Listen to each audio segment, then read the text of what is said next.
अस्सलामुअलैकुम दोस्तों, कैसे हैं आप। आज मैं आपको मुदस्सर की कहानी सुनाती हूँ। मुदस्सर एक दिन घर वालों के साथ पार्क में गया। मुदस्सर ने तालाब में मछलियाँ और मेंढक देखे। मुदस्सर नाचते हुए मोर को देखकर बहुत खुश हुआ। मुदस्सर ने पार्क में रखे हुए मेज़ पर माल्टे रखे और बेंच पर बैठकर खूब मज़े से माल्टे खाए। मुदस्सर के भाई मुनीर ने पेंसिल से मेज़ पर लकीरें लगा दी। मुदस्सर ने अपने भाई से कहा, मेज़ पर पेंसिल से लकीरें नहीं लगाते।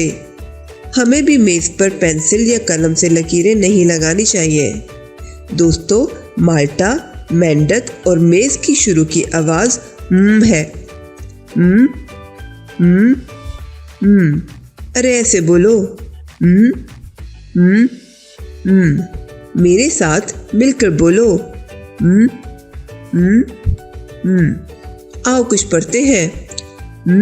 माल्टा, मेंढक, मेज़। माल्टा, मेंढक, मेज़। माल्टा, मेंढक, मेज़।